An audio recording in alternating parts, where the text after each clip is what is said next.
Source of inspiration.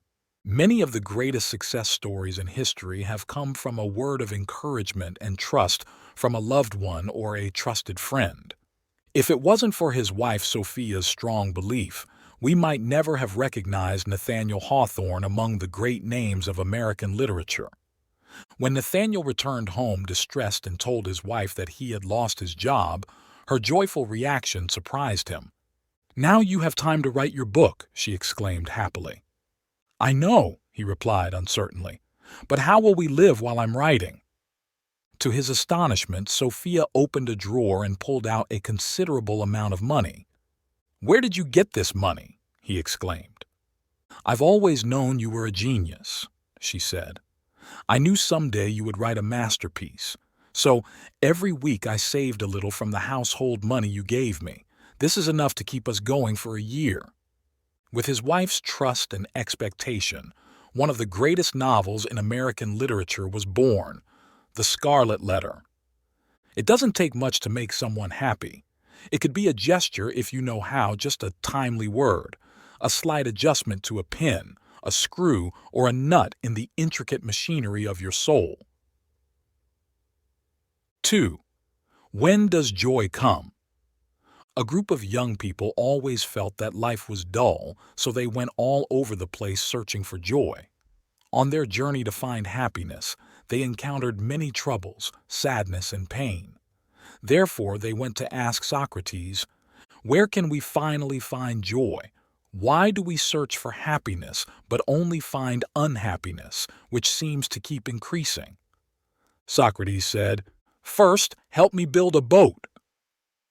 The youths put their search for joy aside for a moment and looked for tools to build the boat. After 49 days of hard work, they completed a single log boat. When they launched it, they invited Socrates to come on board and they all rowed together and sang songs. Socrates asked, "So are you guys happy?" The group answered in unison, "Very happy." Socrates said, "That's what joy is like. It's being busy with a clear purpose, and it also comes very unexpectedly."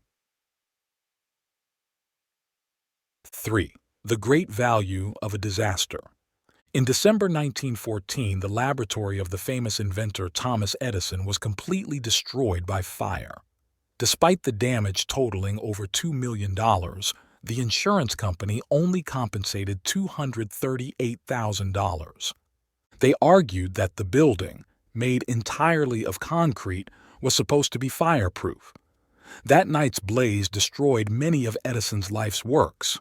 While the fire was still not under control, Edison's 24-year-old son Charles frantically searched through the smoke-filled ruins for his father. Eventually, he found Edison calmly observing the scene around him. Edison's face was aglow with the reflection of the flames, and his white hair fluttered in the wind. "My heart ached as I watched him," Charles said. "My father was 67, no longer young enough to start over after everything was lost to the fire. When he saw me, he shouted, 'Charles, where's your mother?' When I said I didn't know, he replied, 'Find her and bring her here right now. She'll never get another chance to see something like this in her life.'" The next morning, looking at the ruins, Edison said, "This disaster has brought us great value. All our mistakes have been erased completely. Thank God. Now we can start anew." 3 weeks after the fire, Edison invented the first phonograph. If your house ever burns down, warm yourself by the flames. 4. Giving leads to receiving. When I was working as a radio host in Columbus, Ohio, I often stopped by a local hospital on my way home. I visited the patients' rooms to read the Bible to them or just chat. It was a great way for me to forget my own troubles, and a way to give thanks to God. What I did also made a big difference in the lives of the patients I visited, and one time, it even saved my life. One night, I got home at 2 in the morning. Just as I opened my door, a man stepped out from the side of my house and asked, "Are you Les Brown?" "Yes, I am," I replied. "I'm here to see you about a matter concerning you," he said. "Concerning me? Why is that?" A sponsor is really upset about the money he lost after you announced that the band playing here wasn't the real one. So, what are you going to do about it now? I asked. Nothing bad, the man assured. Let me explain why. My mother is being treated at Grant Hospital. She told me that you had visited, talked, and read the Bible to her. She was very touched that someone who introduces songs on the radio every morning, without even knowing who she was, came to visit her. She wrote to me about you when I was still in a prison in Ohio. I was really impressed by what you had done and wanted to meet you. When I accidentally heard that someone wanted to harm you, I told them all about you, about my mother's thoughts and the other patients at the hospital. After hearing it all, they agreed to let everything go and leave you in peace. 5. The more you rush, the slower you go. A young man went up a mountain to seek a renowned swordsman to learn swordsmanship. He asked the master, "Sir, if I practice diligently, how long will it take me to become a sword master?" "Perhaps 10 years," the master replied. "My father is getting old and I need to take care of him. If I practice even more diligently, how long will it then take?" After a moment of silence and thought, the master answered, "In that case, it might take 30 years. The young man, unable to hide his impatience, said, "Earlier you mentioned 10 years, and now it's 30 years. I will overcome all obstacles to master swordsmanship in the shortest time possible." "Then you will need to stay here for 70 years, the master said with a smile. Commentary. Those who are too impatient to achieve results rarely succeed. 6. A place to return. A young orphan girl lived with her grandmother in a small room upstairs. One night, their house suddenly caught fire, and her grandmother died trying to save her. The fire spread quickly, engulfing the ground floor in flames. Neighbors called the firefighters, then stood helplessly watching, unable to enter because the fire blocked all entrances. The girl, desperate, cried for help from an upstairs window. Rumors circulated among the crowd that the firefighters would be delayed by a few minutes because they were busy with another fire. Suddenly, a man appeared with a ladder. He quickly set it against the house wall and entered. He came out carrying the girl in his arms and handed her to the waiting arms below before disappearing into the night. Investigations revealed that the girl had no remaining relatives. A few weeks later, a meeting was held to decide who would take care of her. A teacher wanted to adopt her, arguing she could provide a good education. A farmer offered to take her in, believing she would be healthy and happy living on a farm. Others presented their reasons to adopt her. Finally, the wealthiest man in town stood up and said, "I can offer this girl all the advantages everyone has mentioned, plus money and all that it can buy." Throughout the discussion, the girl remained silent, looking down at the floor. "Does anyone else want to speak?" the chairman asked. A man from the back of the room walked forward, his steps slow and pained. When he reached the front, he walked over to the girl and held out his hands. Everyone was shocked to see that both his hands and arms were severely burned. The girl burst into tears. "This is the man who saved me." She then threw her arms around his neck, clinging to him as she had on that fateful night. She buried her head in his shoulder and wept for a moment. Then she looked up and smiled at him. "The meeting is adjourned," the chairman declared. 7. Red-Hatted Angel. Sitting alone in a coffee shop, I felt really scared. Tomorrow I have to undergo a major spine surgery. The risks are high, but I'm clinging to hope. "God, please send me an angel to help me through tomorrow's challenge," I whispered in a prayer. As I looked up and prepared to leave, I noticed an elderly woman slowly approaching the cashier. I stood next to her, secretly admiring her stylish dress patterned with red and purple flowers, her scarf, her brooch, and her striking red hat. "Excuse me, ma'am, you truly are a beautiful woman," I blurted out. She gripped my hand warmly and said, "My dear, I thank you so much. I have a prosthetic arm and my other arm is also braced with metal. This leg of mine isn't real either. It takes me quite some time to dress up. I always try my best, and over time it's become second nature. You've made me very happy. May God always watch over and bless you." Watching her walk away, I felt a sense of relief wash over me. She truly was an angel sent by God to me. Through faith, you can see even the invisible. If you like this video, please comment 1. And if you don't, comment 2. Your feedback means a lot to us. Thank you for your valuable time. 8. The Rock and the Brick. Legend has it that when Laozi was riding his blue ox through the Hangu Pass, he met an old man over 100 years old with silvery hair. The old man respectfully greeted Laozi and said, "I heard you are learned and wise. I would appreciate a few lessons." The old man proudly continued, "I am 106 years old. Honestly, since my youth, I've lived a carefree life. Those my age are all gone. They cleared hundreds of acres, owned vast fields, built the Great Wall without enjoying its glory, and built 4 houses, but ended up buried in a desolate suburb. As for me, I've never farmed, yet I still eat grains. I never built with bricks, yet I still live in a house that shelters me from wind and rain.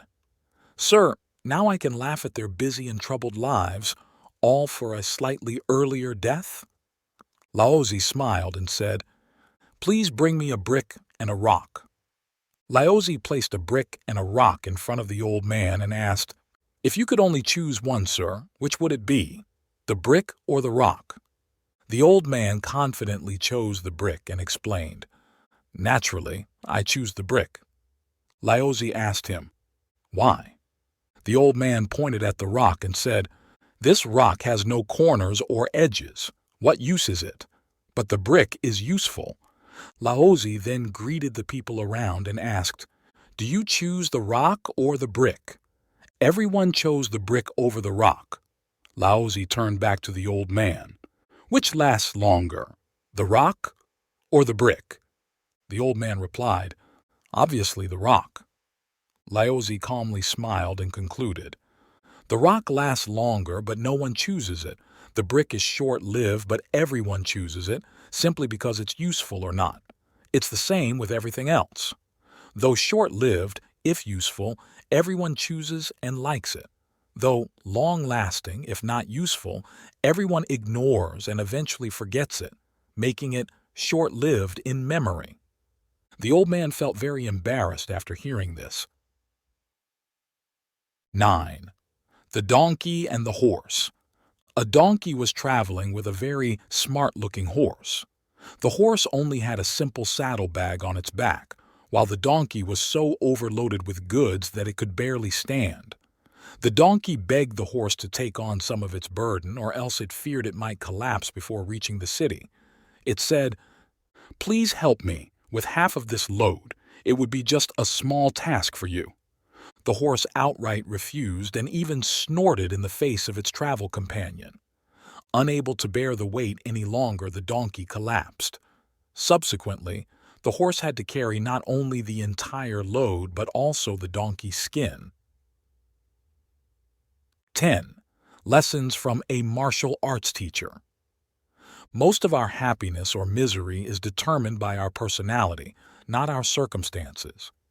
A 10-year-old boy decided to learn judo even though he lost his left arm in a car accident. He trained under a Japanese martial arts instructor. The boy was puzzled why, after 3 months of diligent practice, the instructor had taught him only one move. Finally, losing his patience, the boy asked, "Why can't I learn other moves?" The instructor replied, "This is the only move you need to learn." Though he didn't fully understand his teacher's words, the boy trusted him and continued practicing. Months later, the instructor took him to a judo tournament. To his surprise, the boy won his first 2 matches easily. The third match was tougher, but eventually his opponent grew impatient and the boy cleverly used his move to win. Still amazed at his success, he confidently moved on to the finals. His final opponent was bigger, stronger, and more experienced. Early in the match, the boy was overwhelmed and seemed likely to lose.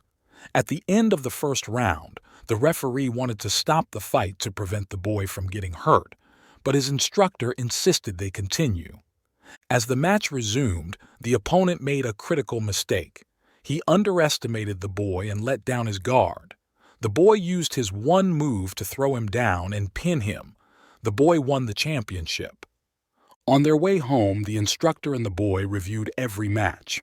The boy finally gathered the courage to ask, "How could I win the championship with just one move?" "You won for two reasons," the instructor explained. "First, you've almost mastered one of the most powerful moves in judo. Second, the only way to defend against this move is to grab your left arm, which you don't have." Sometimes, one's weakness can become their strongest asset. Having strengths is great, but turning a weakness into an advantage is even more remarkable. Believe in yourself. You can do anything. 11. The Merchant and the Old Fisherman. A merchant once saw an old man sitting at the end of a boat, fishing. Each time the old man caught a fish, he would remove it from the hook and release it back into the water. The merchant was puzzled and asked, "Why do you release the fish instead of taking it home?" "What would I do with it at home?" the old man replied. "Eat it," the merchant answered. "I only eat 3 fish a day. I don't need more," the old man said. "Then you could take them to the market and sell them," suggested the merchant. "Sell? Why should I sell these few fish?" the old man wondered. "If you sell them at the market, you could make some money," the merchant explained. "What do I need that money for?" the old man asked again. "You could buy a boat with it." The merchant felt really confused. "What would I do with a boat?" the old man calmly inquired. "You could comfortably sit in the boat and fish at your leisure," the merchant enthusiastically replied. "So, do you think I am not comfortable right now?" the old man asked. Hearing this, the merchant did not know how to respond. Sometimes only we can truly understand if we are happy or not. Material wealth is just a facade for others to see, but it might not suit us at all. 12. Old Man Tai's Lost Horse. Once upon a time, there was an old man named Tai who lived in the northern border regions of China. He was very skilled at raising horses. One day, one of his horses escaped and ran off to the neighboring country of Hu. When the neighbors heard the news, they came to console him, but Old Man Tai just smiled and said, "Losing my horse may actually be a good thing." A few months later, the missing horse returned, bringing along a fine horse from Hu. Neighbors came to congratulate him, but Old Man Tai frowned and said, "Having this fine horse may not be a good omen." Old Man Tai's son enjoyed riding the fine horse, but one day he fell off and broke his leg, becoming disabled. Neighbors came to express their sympathy, advising Tai not to be too heartbroken. Calmly, Tai responded, "My son breaking his leg might not necessarily be a misfortune." At that time, the neighbors thought that the old man was overly distressed and had lost his senses. A year later, Hu invaded. All able-bodied young men were drafted into the army, and most of them were killed in battle.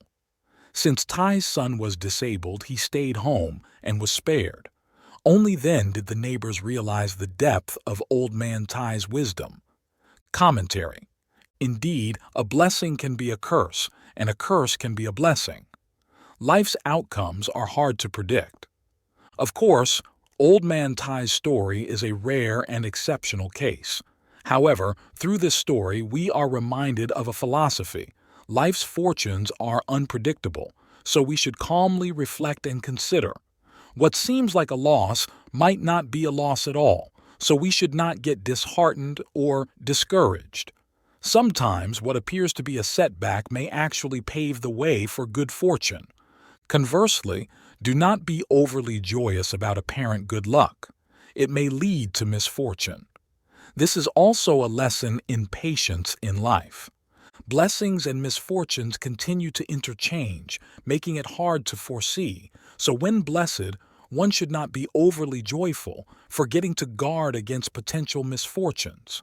And when faced with misfortune, one should not be overly sorrowful and harm their spirit. Life fluctuates from good to bad and from bad to good, so like Old Man Tai, maintain composure through life's ups and downs.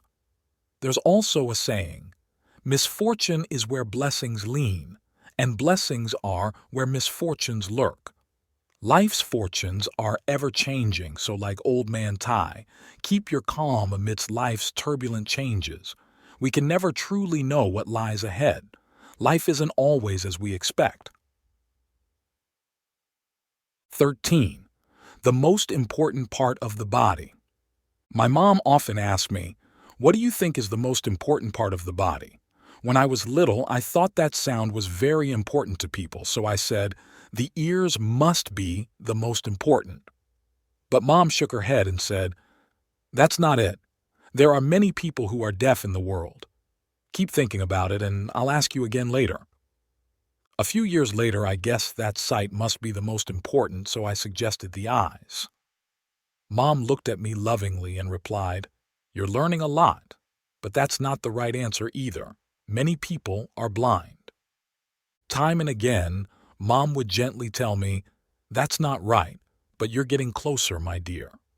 Then last year, my grandfather passed away.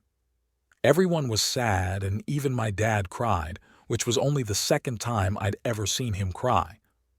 When it was our turn to say goodbye, Mom looked at me and whispered, "Have you found the answer yet?" I was shocked that she would bring it up at such a time. I always thought it was just a game between us. Seeing the surprise on my face, Mom explained, "My son, the most important part of your body is your shoulder." I asked, "Is it because it supports my head?" She shook her head and said, "No, it's because it's where your loved ones can lean on when they cry. Everyone needs a shoulder to lean on in life. I hope you have many friends and receive lots of love, so that whenever you cry, there's a shoulder for you to lean on."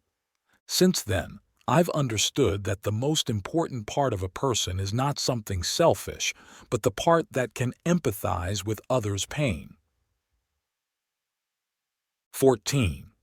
The cost of politeness, a lesson in setting boundaries. It's not wrong to say no to others. Don't let politeness harm you. When I was in college, I had a friend with whom I shared a good relationship. One day, she told me her mother was ill and asked to borrow money from me. Unable to refuse and genuinely wanting to help, I gave her money meant for my living expenses, even though I was a poor student myself. Helping a friend in need is right, but when things settled, I felt awkward asking for my money back. My politeness and hesitation only made things harder for myself. After that, because I didn't dare tell my parents I had lent the money, I had to carefully budget every meal. My living standard kept dropping, and only then did I truly realize how much this situation had affected me. More than half a year passed without any mention of repaying the money. I saw her several times and wanted to ask about it, but my hesitation always stopped me, and eventually I lost the opportunity. People say that if money can solve a problem, it's not really a problem. But it seems money can also test true feelings. Lynn once said there are many ways to ruin a relationship, but the surest way is through lending money. How many times have money loans led to conflicts that could have been avoided by simply saying no in the first place? If you find these stories inspiring and they motivate you to take action, please comment 9. If not, comment 0. Your feedback means a lot to us. Thank you for your valuable time. 15. The Fake Priest. Long ago, there was a wild and cunning wolf. One day, it heard that a sick boy lived in a nearby village, so it devised a wicked plan to eat him. The wolf dressed up as a priest, wearing a red holy hat, a white robe, golden shoes, a string of beads around its neck, carrying a holy book under its left arm and leaning on a staff. It then headed to the village. As soon as it entered the village, the wolf loudly sang hymns and the villagers gathered around the priest. The sick boy's parents were overjoyed and immediately invited the priest over, offering chickens and goats as a feast, hoping he could heal their son. After the meal, the wolf pretended to pray while counting the beads and reading from the book. It approached the sick boy, looked him over, and said, "Your illness is severe. Only I, the best priest in the region, can cure you. It's a blessing you met me. Now go slaughter 2 cows for a ritual so I can pray for your son's recovery." As night fell after the cows were prepared, the wolf told the boy's parents, "Go rest in your room. I'll watch over your son tonight." The next morning, the boy's parents rushed to their son's room, only to find the door ajar, the priest and the cows gone, and only bloodstains and some bones left in the bed. The devastated parents realized they had been tricked and wept bitterly. Their cries moved the neighbors, who came to comfort them and decided to help avenge the boy. They called for a rabbit's assistance. The rabbit agreed to help. After hearing the story, it said, "Indeed, you were deceived. It's not a priest but a cruel wild wolf. But don't worry, I will bring it to justice." The rabbit dressed up as a priest, wearing a red holy hat, a white robe, golden shoes, a string of beads, a holy book under its left arm, and leaning on a staff, and it rode on a large rooster. When they reached the wolf's house, the rabbit read aloud from the holy book, and the wolf, hearing the chants, hurriedly invited the priest inside. Soon, a lavish meal was served. The wolf flattered, "It's an honor to have you here. I hope you forgive the simplicity of this meal." The rabbit tasted the food and shook its head. "It's a bit bland." "I'll get some more salt," the wolf said sincerely and went to the kitchen. The rabbit followed into the kitchen. When the wolf bent over to get salt, the rabbit pushed it into the sack, tied it quickly, and loudly called, "Rooster, come help me!" The rooster rushed in and secured the sack with a rope. "Let me go, or I'll eat you," the wolf threatened as it struggled. Ignoring its threats, the rabbit and the rooster carried the wolf back to the village. Everyone came out. Some punched, some kicked, and some beat the wolf, ensuring everyone had a chance to strike it. Soon the wolf was gone for good. The story reminds us, you can't judge a person's character just by their appearance. 16. Someone still loves you. On a stormy night, a man named Mark decided to end his life. At over 50 years old, Mark had never married, had no children, and had never enjoyed a family vacation. His parents had passed away 7 years earlier. He had a sister but had lost touch with her long ago. He worked a menial job that left him feeling utterly despairing. Soaked and miserable, he walked the streets, feeling as if no one cared whether he lived or died. That stormy night, I was sitting in my room watching the rain lash against the window. I was 6 years old, and my whole world revolved around my collection of Star Wars action figures. I was dreaming of the day I could afford to add Darth Vader to my collection. To help me save up, my dad had hired me to go running with him, and each day I earned 50 cents towards my Darth Vader figure. Hearing the doorbell ring, I jumped up from my chair, ran out of my room, and stood at the top of the stairs. My mom was already at the door. Opening it, she saw a man looking utterly wretched with tears streaming down his face. Out of pity for the stranger, she invited him in, and he sat down with my parents in the living room. Curious, I sneaked down the stairs to get a better look. I couldn't hear what they were saying, but the man's sighs as he held his head and wept made my chest tighten. I hurried back upstairs, reached into my piggy bank, and took out the 50-cent coin with Kennedy's face on it that I had earned that day. I ran back down the stairs. At the living room door, I stepped in. The 3 adults looked surprised as I walked straight up to the stranger. I placed the 50-cent coin in his hand, saying I wanted him to have it. Then I hugged the man, turned around, ran out of the room, and back up the stairs. I felt confused but extremely happy.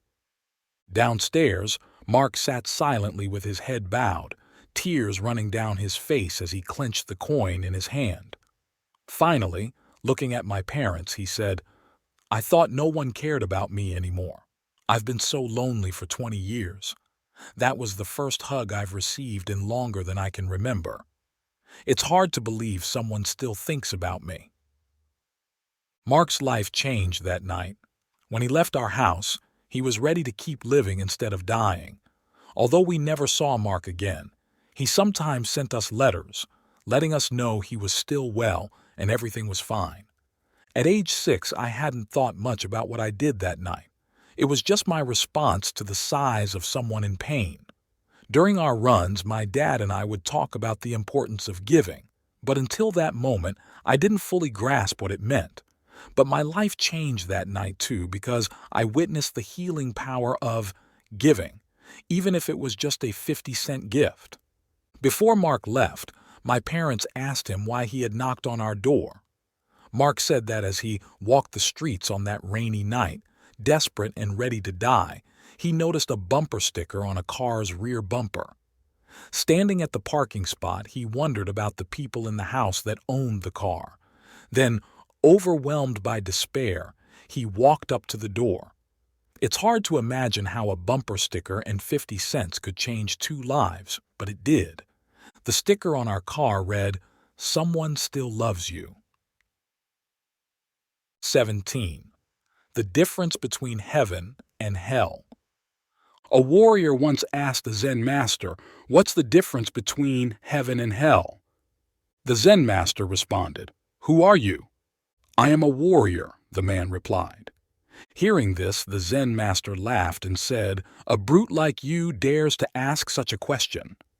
Furious, the warrior drew his sword and threatened, "I will kill you for that." As the sword came inches from the Zen master's head, he remained calm and softly said, "This is hell." Stunned by the response, the warrior immediately stopped and realized his mistake.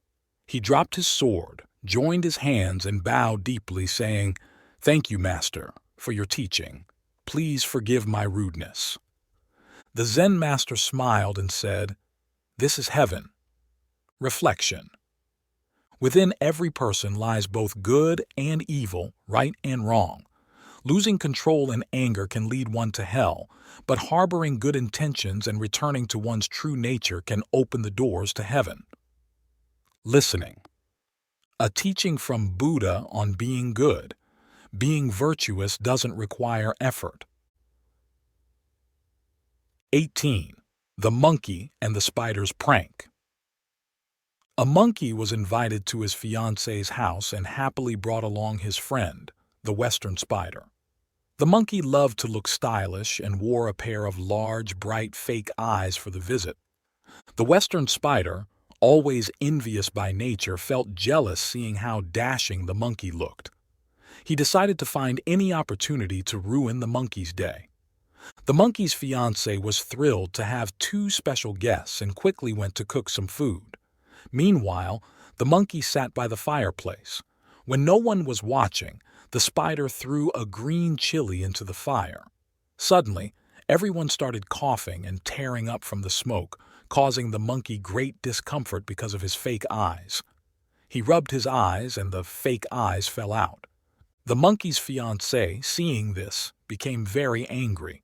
She accused the monkey of being deceitful and fraudulent and tore up their engagement paper. When the monkey discovered that the spider had caused the trouble, he was furious and stomped the spider flat. This story reminds us, never befriend those who are prone to envy and resent others. 19. Someone's watching you. There are eyes that follow you every day. There are ears that hear everything you say. There are hands eager to do as you do, and there's a sweet kid who dreams of being just like you. You are this adorable child's hero. The child firmly believes that you are the smartest person, without a doubt. They put their whole trust in you, listening to your words, watching your actions. And the child will speak, and the child will act just as you have. There's a child with bright eyes who believes you are always right and watches you every day. You are setting a great example through your actions. The child follows, aiming to grow up just like you. 20. Staying calm. It was a scorching hot day and the grass in the monastery had all dried up. "Let's pull out this ugly dry grass," the young monk suggested. "Let's wait for cooler weather," the master replied, waving his hand. "Go with the flow." By mid-autumn, the master bought a bag of grass seeds and the young monk went to sow them. Suddenly, a gust of autumn wind blew and scattered the seeds. "Oh no, the wind blew away many of the seeds," exclaimed the young monk. "It's okay. The seeds that blew away were weak." "They wouldn't have sprouted anyway," the master said. "Let nature take its course." After scattering the seeds, some birds came and pecked at them. "What a waste! The remaining seeds are being eaten by the birds," the young monk said angrily, stamping his foot. "It's fine. There are plenty of seeds. They won't eat them all," the master responded, flipping through a scripture. "Let it happen." At midnight, clouds gathered quickly and it began to pour. In the early morning, the young monk rushed into the meditation hall. "Master, this time it's ruined for sure. All the seeds were washed away by the rain." "Wherever they have washed to, they will sprout," the master continued his meditation, his eyes still closed. "Let it be." More than 2 weeks later, the once empty courtyard was filled with lush green sprouts, even in areas they hadn't managed to seed. The young monk clapped his hands happily. The master nodded. Joy comes naturally. This old monk always seemed calm in the face of any situation, truly understanding the profound meaning of the teachings of life. Why is our mind often disturbed by external factors causing us to feel anxious, scared, or even desperate? Could it be that achievements and victories cloud our judgment? 21. The Parrot and the Grasshoppers. Koala is a parrot, known for its beautiful and agile beak. It naturally pecks at grasshoppers hiding in the bushes, finding these green insects sweet and tasty. After each meal, it stores the leftover parts in a reserve. Before long, the grasshoppers refused to accept their fate. They wanted to live freely, so they rose up in protest. To fight back, they secretly formed a grasshopper alliance and planned their actions. One day, Koala flew around for a long time but couldn't catch any grasshoppers and returned home hungry. The next day was the same, and Koala had to use the food from its reserve. For several days, Koala was out of luck. The food reserve dwindled until there was only one grasshopper leg left. Koala wanted to save it but couldn't resist because it was too hungry and couldn't sleep, thinking, "I can't sleep if I don't eat." Eventually, it ate the last grasshopper leg, but one leg was hardly enough. Its stomach grumbled all night long. Early the next morning, Koala, feeling very weak from hunger, had to go out to find food. Whether walking or flying, it felt completely exhausted and had to rest under a tree. Suddenly, Koala heard a strange noise. Buchichi, quachichi, buchichi, quachichi. It thought it might be its stomach rumbling, so it decided to sleep off the hunger. Buchichi, quachichi, buchichi, quachichi. The strange noise continued. Koala found it increasingly irritating. It wanted to move elsewhere, but then it became very dark. "Oh, why can't I see anything? It must be my stomach screaming, wanting revenge because I haven't fed it in a long time." Then Koala saw what looked like a large cloud approaching. When the cloud got closer, Koala realized it was actually a swarm of creatures.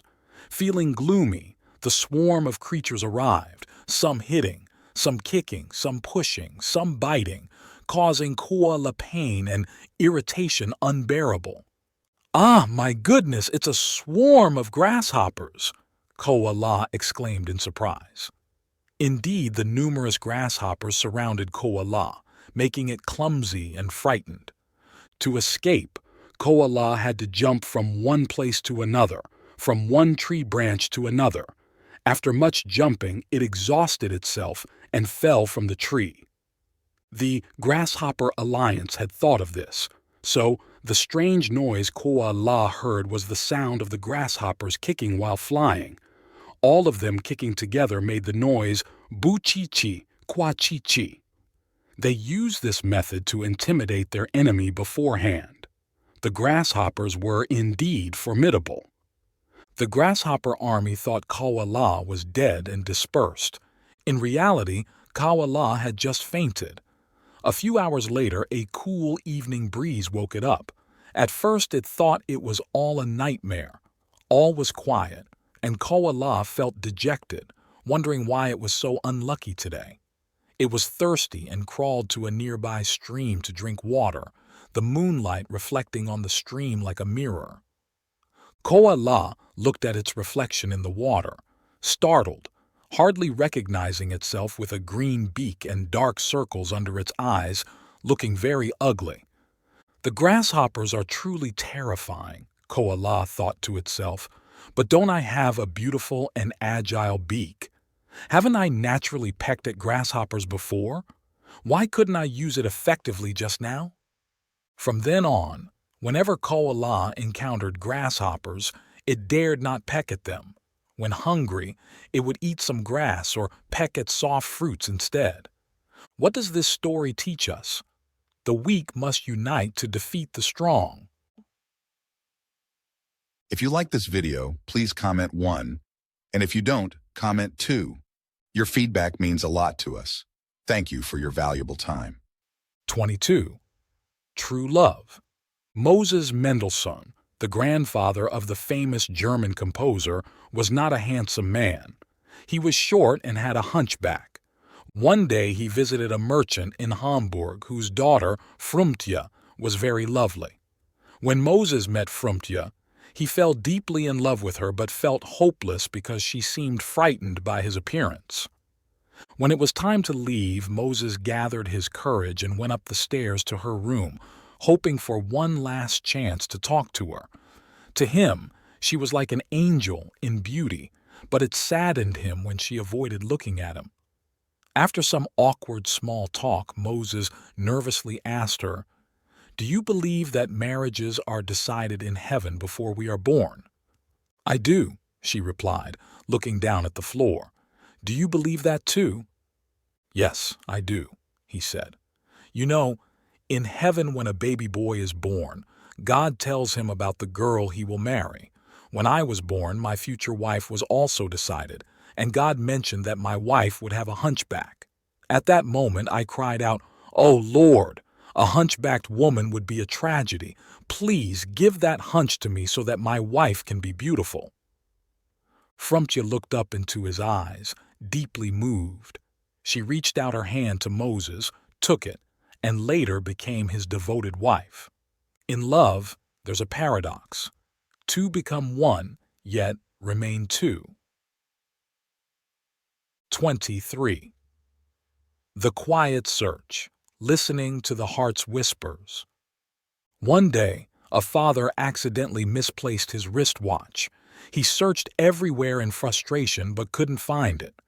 Once he stepped outside, his child quietly went into the room and quickly found the watch. The father asked, "How did you find it?" The child replied, "I just sat quietly, and after a while I could hear a faint ticking sound, and that's how I found it." Moral of the story: the more desperately we search for something, the harder it can be to find. Only by calming down can we hear the sound in our hearts. 24. The Golden Cranes. Long ago, far from here, beyond the land of many fields, there lived a flock of cranes with golden feathers. One day, the Great Spirit called Lighthen, the leader of the flock, and said, "Latakini, your flock is the most beautiful of all the birds. I have not given any other bird the golden feathers that your flock possesses. I want you all to stay in the place I have chosen for you." Latakini asked, "Why are we forbidden to fly elsewhere?" "Flying to other places will cause you to lose the beautiful golden glow of your feathers," the Great Spirit replied before disappearing.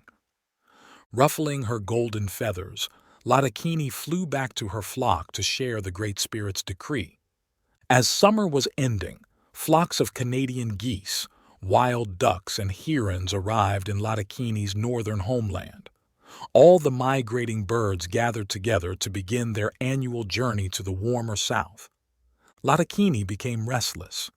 Day after day, she watched large flocks of birds disappear at the horizon. Night after night, she heard the endless flapping of wings against the dark sky. Then, one morning, she saw that her surroundings were filled only with cranes. Unable to resist the temptation, she signaled for her flock to take flight. The Great Spirit was furious that the cranes did not obey his command. He knew that the cranes had flown to the land of many fields and ordered all the water sources there to erase the golden glow from the wings of the disobedient birds. The golden cranes flew day and night across unfamiliar lands without stopping. Finally, from above, they saw a meadow bathed in sunlight, with fields stretching out and lakes shimmering. They had reached their destination. Latakini circled above a lake, then dived in, followed by her flock. As soon as they touched the water, a storm erupted. Waves rose high enough to potentially drown the flock. The waves snatched their golden feathers and carried them far away, as ordered by the Great Spirit. Latakini signaled for the flock to take off, but it was too late.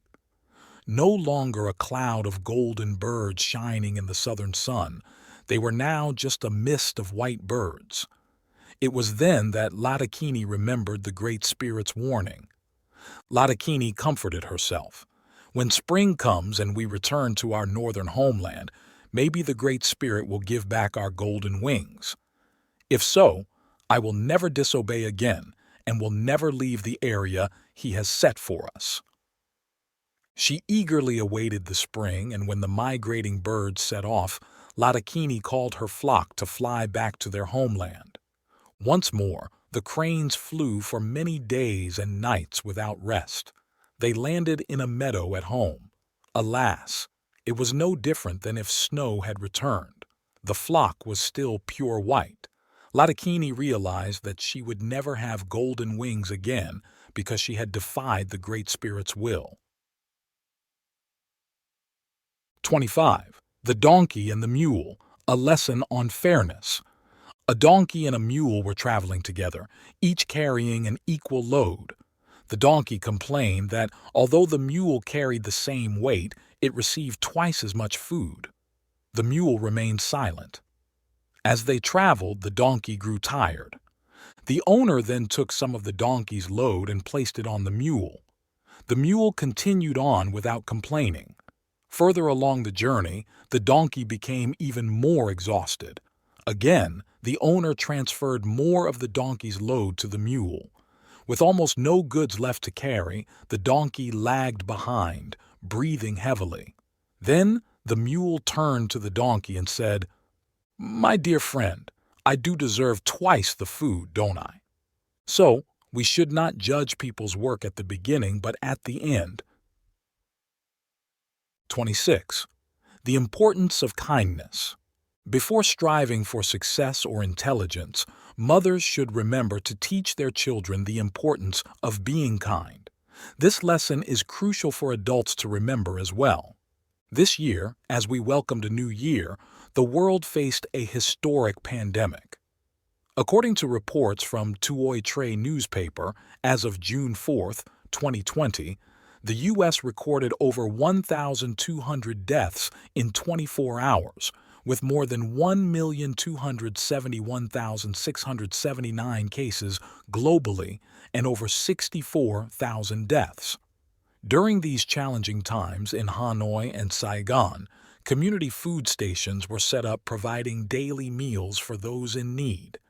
Buddhist teachings tell us about interdependence, meaning that everything relies on each other to exist and transform every moment.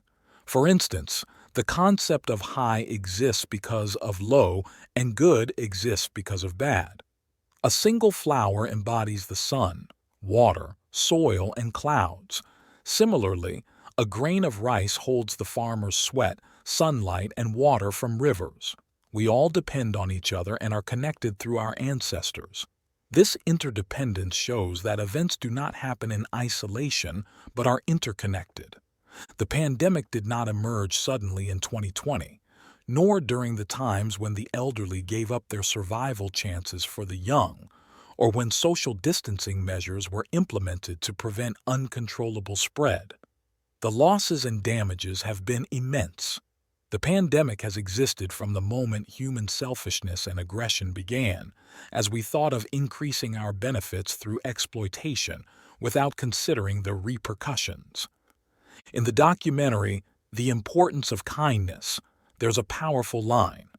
Since ancient times, my father taught me that kindness exists in every person, every family, every nation. It should be nurtured persistently, placed on the altar of ancestors or the national stage, because without it, all efforts, no matter how grand, are meaningless. First and foremost, teach children and adults to be kind before aspiring them to be powerful or extraordinary. The word kindness in Vietnamese consists of elements meaning small and ordinary. Kindness is about being careful with the ordinary, small things, which over time broaden in meaning and relevance. Before aiming for greatness, start with the small, everyday things. By understanding interdependence, we realize we cannot exist alone. We rely on each other and nature to create life. Despite power, wealth, or knowledge, we all need the nurturing environment to breathe each morning. We need to be born, loved, and understood. Let's learn to appreciate, to be humble, and to respect nature and humanity. Take a breath and be grateful for it. Don't wait until you're paying for oxygen in a hospital to understand the value of life. We depend on each other and nature to have today. So, if we do not learn to be careful and grateful for the ordinary, how much wealth do we have, and what else can we offer to life that nurtures us? Before becoming successful or wise, mothers should remember to teach their children to be kind. And adults must not forget this either. 27. The Deer and the Wolf.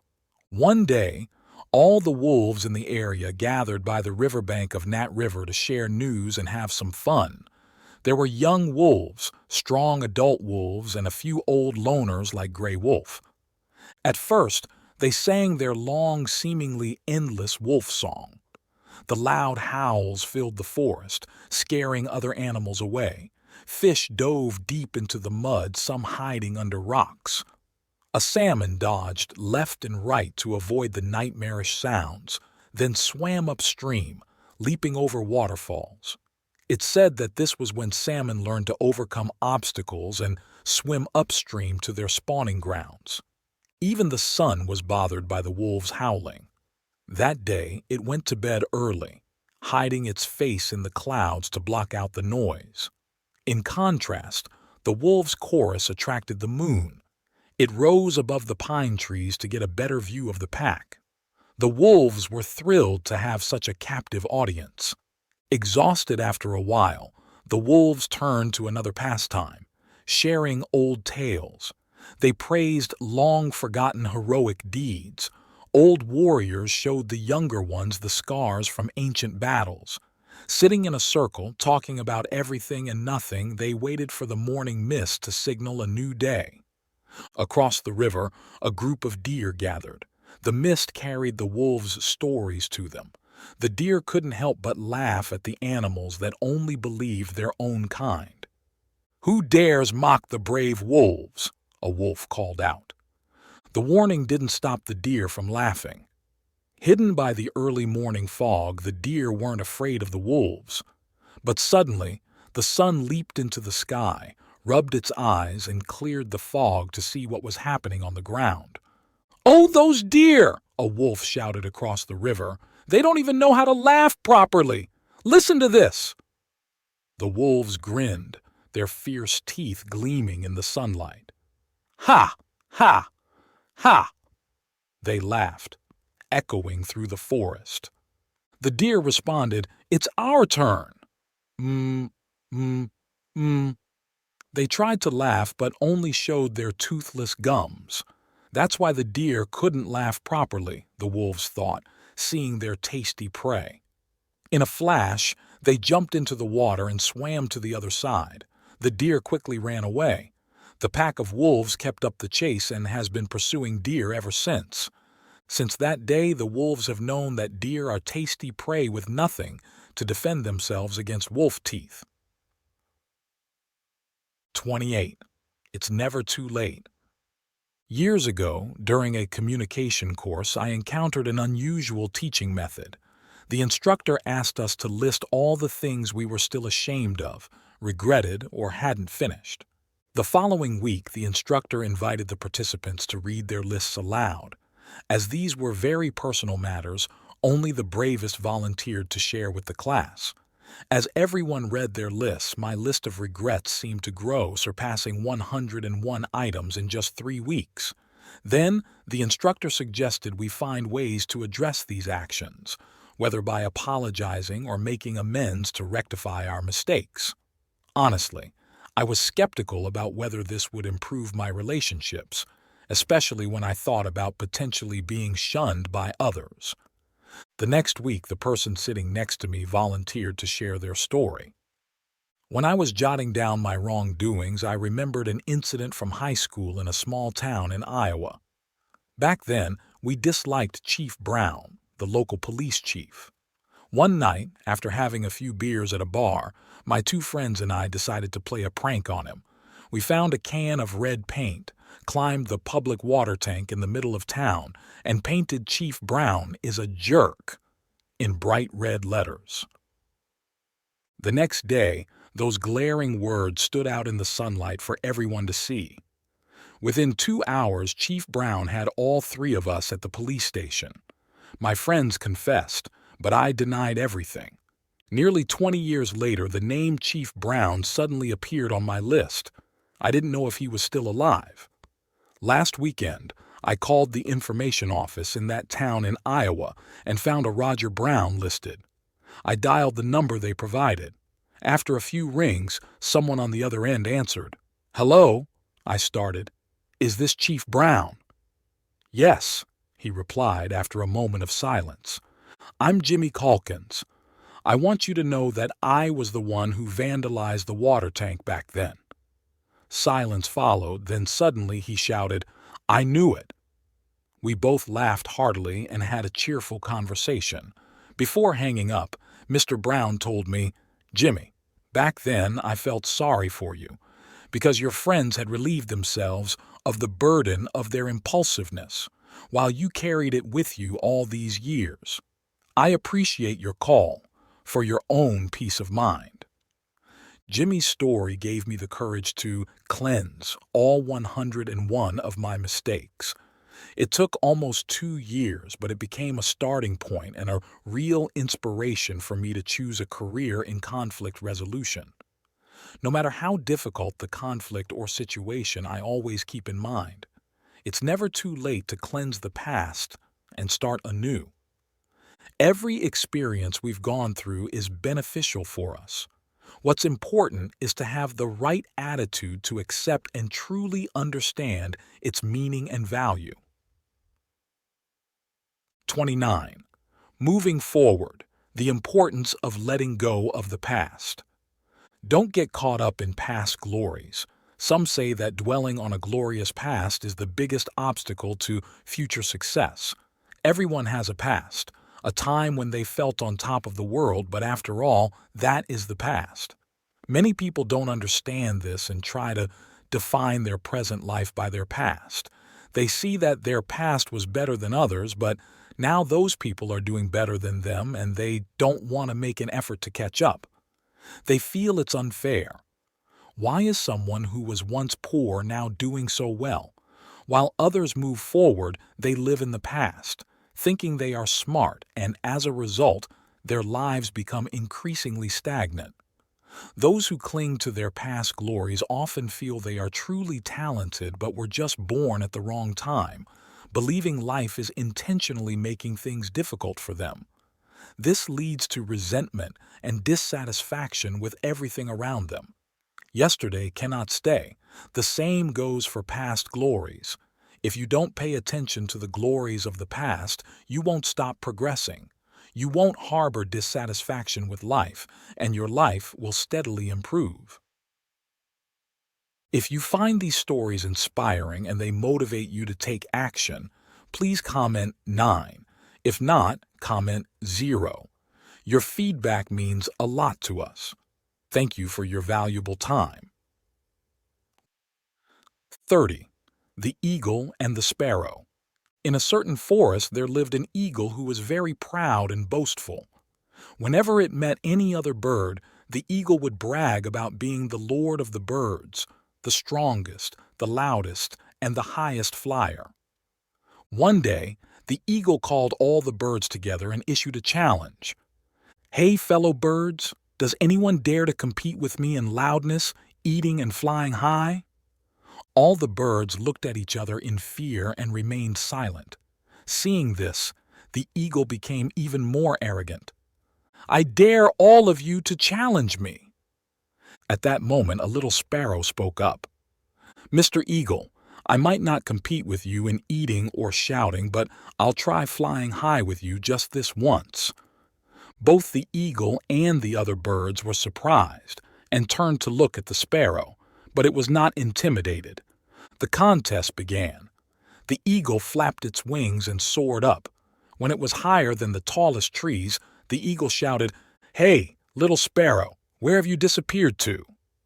At that moment, the sparrow flew up from the eagle's head and responded, "I'm here. Don't worry, I won't give up." The eagle, trying to prove its superiority, flew even higher, above misty mountain peaks, and called out again, "So, little sparrow, you're still keeping up, aren't you?" The sparrow flew up again and replied, "Yes, I'm still following you. Aren't you getting tired flying so slow?" "Never." Breathing heavily, the eagle flew up higher and higher until it was above the clouds. It believed that the sparrow couldn't possibly reach this height. Its wings tired, its neck and head heavy, the eagle gasped, "The sparrow must have given up by now, right?" "Not yet. I'm still above you," came the sparrow's cheerful voice. The eagle, refusing to lose to the sparrow, mustered all its remaining strength to fly higher, but it couldn't go any further. Exhausted, the eagle stopped breathing. From high above, it fell straight down into a ravine like a stone. Meanwhile, the sparrow simply spread its wings and gently glided down among the eagerly awaiting birds. They didn't understand how the little sparrow, so clever and brave, had managed to defeat the mighty eagle. Only another little sparrow had seen that from the start of the contest, the first sparrow had cleverly perched on the eagle's back. Turns out, the eagle had been unwittingly carrying the sparrow on its back the whole time. Every time the eagle called out, the sparrow would fly up from the eagle's back to respond, barely expending any effort. With its cleverness and bravery, the little sparrow defeated the proud and mighty eagle. 31. The Temple Bell Theft. Tong Van from the Tang dynasty was appointed the district governor of Suzhou. Known for his integrity and honesty, he highly valued Confucianism but looked down on Buddhism. Upon taking charge in Suzhou, he heard about a revered Buddhist monk at Hanshan Temple, but he was skeptical. Tong Van argued that chanting and ringing bells was nothing special, as anyone could do it. He believed that a true monk shouldn't need power or soldiers to maintain peace, and that only those who appeared gentle would receive donations, whereas the harsh would end up begging. So, he decided to test this theory. Tong Van ordered a known thief from prison to steal the temple's bell. The thief complied and managed to steal it easily since the head monk was away and the temple was empty. When the head monk returned and heard about the theft from his followers, they wanted to report it to the authorities. However, the monk asked why they should bother, stating that even government officials resort to theft when desperate. He argued that punishing the thief's descendants was unfair, as they were not involved. When asked how to proceed without the bell, the monk explained that a bell was merely a tool for keeping time, not a sacred object, and other methods could be used. This frustrated the congregation, who questioned why the thief would target a temple if he was truly knowledgeable. The monk reassured them that the thief probably knew that the temple, being a place of compassion, would forgive him. This would not be the case elsewhere, where he would likely face harsh punishment. The monk emphasized that seeking revenge was not the temple's way. Following this, he ordered the use of a wooden fish instrument to keep time instead of the bell. News of this reached Tong Van, who was shocked by his own foolishness. He quickly changed his clothes, went to the temple to apologize, and returned the bell. He asked to be converted to Buddhism and even received a Buddhist name. Afterwards, he funded the creation of an even larger bell, weighing 2 tons, with contributions from the wealthy locals of Suzhou. It is said that later, the sound of the bell from Hanshan Temple could be heard from afar, inspiring the poet Zhang Ke to complete his famous poem, Night Mooring by Maple Bridge. 32. Don't do to others what you don't want done to you. In the Analects, Wailing Gong, there's a story like this. Zigong asked, "Is there one word that one can follow throughout life?" Confucius said, "Perhaps it's forgiveness. Don't do to others what you don't want done to you." To become a gentle person, you only need to do 2 things. First, calmly forgive. In the face of others' mistakes and shortcomings, we should always maintain tolerance and calmness, be strict with ourselves, patient with others, and not be unreasonable. Be careful in what you do, as forgiving others is also forgiving yourself. Second is empathetic thinking. Don't do to others what you don't want done to you. Before you do something, first consider it from the other person's perspective. Seek a balance between mutual interests and use the most suitable methods to achieve a win-win situation, making everyone feel comfortable. By doing this, you can avoid putting yourself in awkward situations, and most of your relationships will be smoother, whether in any situation, without fear, maintaining a warm and refined image. Such people are often the fastest and most stable at getting promotions and raises. Outside of work, in family and life, they always have the ability to handle conflicts correctly and adeptly, making others feel like a breath of fresh spring air whenever. 33. Overcoming adversity. We, who have lived in concentration camps, still remember those few who went from tent to comfort others and share their last pieces of bread. They were only a small number among many in the camp, but they provided convincing evidence that everything can be taken from a person except one thing, the last of the human freedoms, the freedom to choose one's attitude in any given circumstance, the freedom to choose one's own way of life. 34. The Fighter and the Zen Master. A fighter holding a fish in his hand walked into the room of a high-ranking monk. The fighter challenged, "Let's make a bet. Is the fish in my hand alive or dead, Zen Master?" The monk knew if he said the fish was dead, the fighter would surely let the fish go. But if he said it was alive, the fighter would definitely squeeze it to death right away. So, the monk replied, "The fish is already dead." Immediately, the fighter released his grip and laughed. "You lost, Zen Master. Look, this fish is clearly still alive." The monk smiled gently and said, "Yes, I've lost. Reflection. The monk indeed lost the bet, but he saved a fish. This act represents the compassion of those who follow a spiritual path. Compassion towards all beings and oneself carries a broader meaning, helping to open one's heart and making one nobler, more sensitive and stronger. 35. The Old Lady and the Wine Jar. An old lady found an empty wine jar that had once held fine, aged wine and still retained a delightful aroma. She eagerly sniffed at the jar repeatedly, tipping and tilting it, and said, "Oh, how delicious! The wine that was in this jar must have been exquisite, for it has left behind such a rich fragrance even after it's gone." Good deeds are remembered forever. Kindness never fades away. 36. Footprints in the Mud. Jiam-chan had recently become a monk, and the abbot, noticing his intelligence and hard work, secretly praised him. However, he assigned him to be the walking monk, a role no one in the monastery wanted. Each day, Jiam-chan faced the rain and wind, enduring hardships. People often looked down on begging monks, mocking and ridiculing them. Jiam-chan was very upset about this. One night, well past midnight, Jiam-chan was still awake. The abbot found this unusual and went to check on him. He found Jiam-chan lying still, with a pile of worn-out straw shoes by his bed.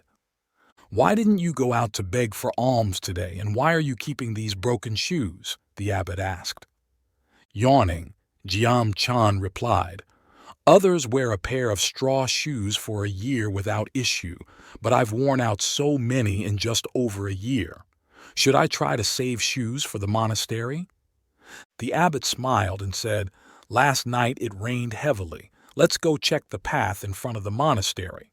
They went to the main path, which was muddy from the rain. "Do you want to be an ordinary monk or a master of Buddhist teachings?" the abbot asked, patting Jiam-chan on the shoulder. "Of course, I want to be a renowned master, but right now, as a begging monk scorned by others, how can I master anything?" Jiam-chan responded. "Did you walk this path yesterday?" the abbot asked. "Yes," Jiam-chan replied. "Can you find your footprints from yesterday?" Jiam-chan was puzzled and replied, "Yesterday, the path was hard and smooth. How could I find my footprints?" "Let's walk this path again today. Can you see your footprints now?" "Of course," Jiam-chan said. The abbot smiled and lightly patted Jiam-chan's shoulder. "It's in the mud that footprints are left. Many people in the world are not like this. They go through life on smooth, hard paths and leave nothing behind. But those who face storms and struggle through hardships leave deep marks like footprints in the mud. The further they go, the more their value is proven." Jiam-chan bowed his head in shame. From then on, his vigorous steps left deep marks on the muddy path in front of the monastery, imprinting his journey across the land. In the mud of life, our deepest marks are made. 37. The Monkey and the Guest. To celebrate a major holiday, one day the monkey invited all his friends to his house. The black turtle also came. First, the monkey wished everyone well and then invited them to the feast. They all enjoyed eating and drinking noisily, clinking glasses and grabbing meat. The black turtle couldn't get onto the chair and asked the monkey for help. The monkey looked at the turtle and laughed mockingly. "Ha ha ha! Ha! Who told you to have such short legs?" The black turtle was very upset, left hungry, and swore to find a way to get even. The opportunity came on another holiday. The black turtle also invited all its friends for a meal. The monkey came too. Once the food and drinks were served and everyone was seated, the black turtle said a few words and declared the feast had begun. The black turtle approached the monkey, looked at his hands and said, "Excuse me, your hands are too dirty. It's unhygienic to eat like this. Please wash your hands first." The monkey's hands were naturally black and looked dirty, but washing didn't help. The monkey hurriedly looked for a cloth and water to wash his hands, but no matter what, his hands still looked black. He asked the black turtle what to do. The turtle laughed loudly. "Ha, ha! Who told you to have such black hands?" Remembering how he had treated the turtle the previous day, the monkey realized he was being retaliated against and couldn't get angry, so he just left. If you like this video, please comment 1. And if you don't, comment 2. Your feedback means a lot to us. Thank you for your valuable time. 38.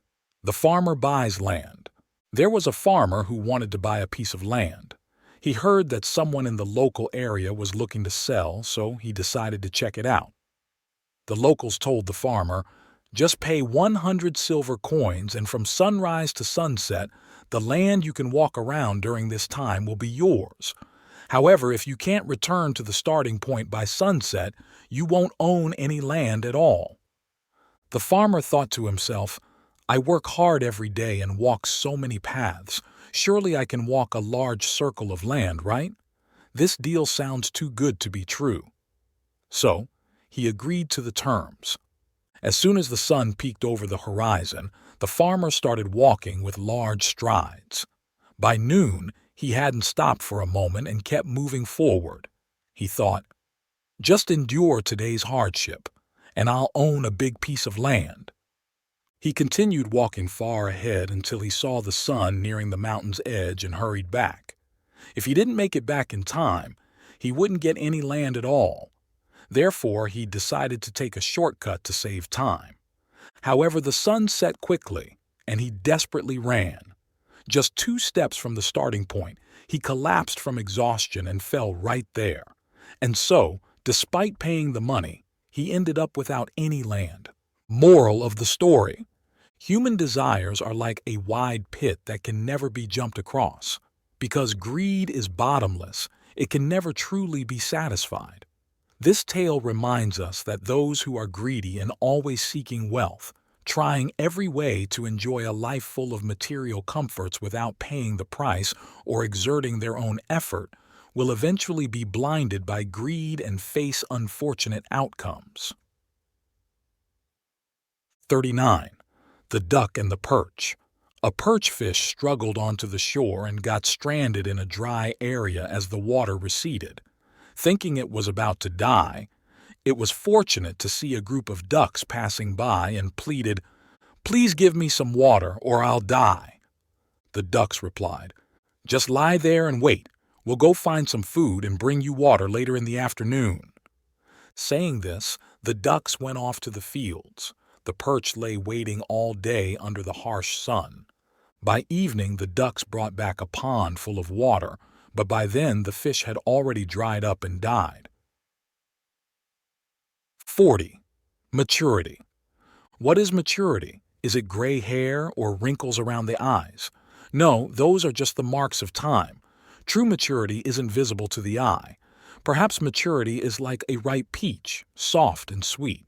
We often think that as we age, our souls also mature, but that's not necessarily true. Maturity is like a process that cycles through life's experiences. It's the calm after unfulfilled desires, the smile after tears of pain, and the inner drive to rise after defeats. True maturity has never been about age or time. It's about inner peace and harmony. It's like the moon shining through the clouds, or a dragon soaring through stormy weather getting along with the muddy earth, much like a fish that swims effortlessly with the wind. During the Northern Song Dynasty, there was a great poet named Su Shi. Despite facing many hardships, he maintained a serene and carefree demeanor, finding joy in suffering. Su Shi was a man of integrity, and because of a poem he wrote criticizing the salt tax policy of Wang Anshi, he was demoted and moved to Huangzhou. There, in a simple room by the river with neither money nor food, Su Shi had to farm the land himself. Yet, facing extreme hardship, Su Shi never let his spirit wane. He continued to live joyfully in his small riverbank home. In Huangzhou, Su Shi led a simple life, reading books, reciting poetry, painting, and practicing calligraphy. He built his house, grew vegetables, dug wells, and plowed fields, enjoying the rural life. Even as his exile dragged on, he fell in love with the desolate land and spent most of his time creating poetry and art. Su Shi's character has left a lasting impression on later generations. 41. The Bear, the Lion, and the Fox. A young deer died suddenly after eating poisonous plants. A lion and a bear saw the deer's body and began to fight over the meal. While they were busy fighting, they didn't notice a fox sneaking up. Taking advantage of the lion and bear being distracted, the fox dragged the deer into the bushes and ate until it was full, but then it succumbed to the poison and dropped dead. After fighting for a while, the lion and the bear realized the deer was gone. They stopped and found the fox dead from the poisoned meat. The lion and the bear then said to each other, "It serves that cunning and greedy fox right. Thanks to it, we were saved from dying." 42. Flowing like water, the wisdom of harmony and patience. To make things go smoothly, it's helpful to think of water, which has no fixed shape and flows along the path of least resistance.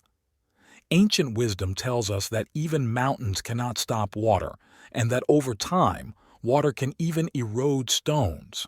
Therefore, our ancestors believed that adopting a gentle and accommodating attitude, like the flow of water, can lead to success and fulfillment.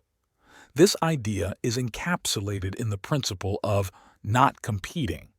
Choosing not to compete is different from a lack of ambition. By avoiding unnecessary competition, one respects the natural order and avoids disrupting the balance of all things. It's about not sweating the small stuff and not losing oneself amid life's constant changes. Acting hastily can also be counterproductive, as the saying, "haste makes waste," goes.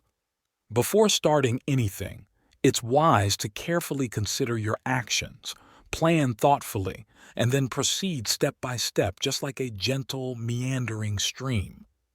Furthermore, just as small streams can grow into mighty rivers over time, those who seek to excel must learn humility and cultivate the attitude of not competing to truly rise above. 43. The story of two horses. One horse, the mare, did not work at all and simply roamed freely in the field, while the other, the stallion, was only let out to eat at night and had to plow the fields during the day. Seeing this, the mare said to the stallion, "Why do you have to pull the plow? If I were you, I wouldn't put up with it. If the owner tried to whip me, I would kick back." The next day, the stallion decided to follow the mare's advice. The farmer noticed that the stallion became stubborn and ended up making the mare pull the plow instead. Encouraging others to misbehave often ends up harming oneself. 44. Big and small. Do you understand yourself? A friend once told me about a visit he made to a relative, an aunt who had never worn a pair of shoes that actually fit her. She always wore shoes that were too big. When people asked her why, she would say, "Big or small, shoes cost the same, so why not get the bigger ones?" Every time I share this story, it makes everyone laugh out loud. However, in life, we often encounter many such aunts. For example, some people are not writers, yet they produce thick, profound books. Some are not artists, yet they repeatedly create huge, extraordinary paintings. Many people constantly chase after grand things, driven only by desire, like buying oversized shoes, forgetting their own size. Whether buying shoes or pursuing goals, fitting well is most important, and knowing your limits is the smartest way to go. 45. The two roosters. Two roosters were born and raised by the same hen. As they grew up and matured, they often argued with each other. Each thought he was more beautiful and majestic and deserved to be the king of the farm.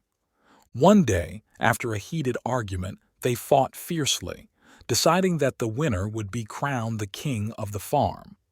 Eventually, one rooster won and the other lost.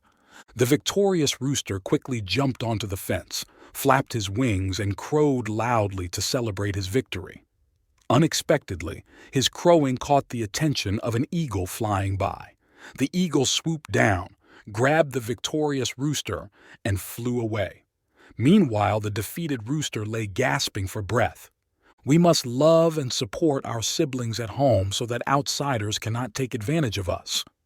Proverb: be wise in dealing with outsiders. Roosters born of the same mother should not fight each other. Show 46. The Birdcage. John and George made a bet. John said if he gave George a birdcage and hung it in a visible spot in George's room, George would end up buying a bird. George didn't believe it, saying that keeping birds was too much hassle and he definitely wouldn't buy one. John went out and bought a beautiful birdcage, placing it in the most noticeable spot in George's living room. As a result, everyone who came into the living room asked, "George, when did your bird die?" "I've never kept a bird," George replied. "Then why do you have that birdcage hanging there?" Surprised by the question, their friends all seemed to think there was something off about George. He lacked a loving heart, didn't care about animals. Eventually, George found it easier to just buy a bird and put it in the beautiful cage, because he realized it was simpler than having to explain it to everyone. People often hang empty cages in their minds and then don't know what to put in them. 47. Ants. Paying their debt. In a certain forest, a group of ants fell into a puddle of water. Nearby on a tree branch, a little bird that had just left its nest saw them and felt compassion. The bird quickly picked up some bits of trash and dropped them into the water to create a bridge for the ants to cross. As time went by, the bird forgot about the ants. This small bird liked to build nests on prickly rose myrtle branches because the sharp thorns served as protection against enemies, keeping the nest safe. Big animals like cats and crows found it hard to get through the thorns to reach the bird's nest. However, one day, a gray forest cat tried to get close to the nest despite the thorns. Suddenly, a large group of ants quickly spread out over the rose myrtle branches where the bird's nest was located. Startled, the cat immediately ran away, remembering a painful incident when an ant had bitten its ear.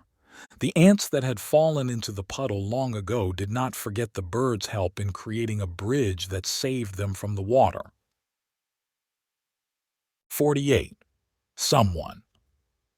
Kitagaki, the governor of Kyoto, visited the Tofuku temple to see Keichu, the head monk there. One of Keichu's disciples came in and said, "Kitagaki, the governor of Kyoto wishes to see you." "I don't know any governor," replied the head monk. The disciple went out and told Kitagaki, "My master asks you to leave because he does not recognize any governor." Kitagaki understood and said, "Then tell your master that Kitagaki would like to meet him." "Let me try again." This time, the head monk came out to greet him personally. "Oh, it's Kitagaki. Please come in." Commentary. Fame, position, success, and wealth often tend to inflate one's ego. Thus, people can lose their way, just like someone who can't find their way home. 49. Greed. Once upon a time in Thailand, there was a large and beautiful temple led by a young monk who was infamous for his greed and selfishness. It's unclear who appointed him to this temple, as he lacked any real virtues. In the temple's courtyard, there was an apple tree that bore fruit as big as half an adult's hand, and the apples were incredibly sweet. When the apples ripened, the monk allowed only himself to pick them, thinking solely of his own benefit. No other monks were permitted to touch them. In the region, 2 farmers had heard of this greedy monk and decided to trick him as a lesson. One of them approached the temple to meet the greedy monk and asked for some apples. The monk said, "No, these apples are only for me. No one else can pick them." The farmer pleaded, but the monk steadfastly refused. Finally, the farmer said, "You don't understand. I'm inviting you to my home this afternoon for venison. I just want a few apples to roast with the deer meat." "Why didn't you say so in the first place?" exclaimed the monk, looking around to see if anyone was watching before continuing, "Go ahead, pick as many as you need." The monk's demeanor suddenly brightened. Seeing his plan working, the farmer smiled contentedly. Then the monk led him to the apple tree and they both picked a bag full.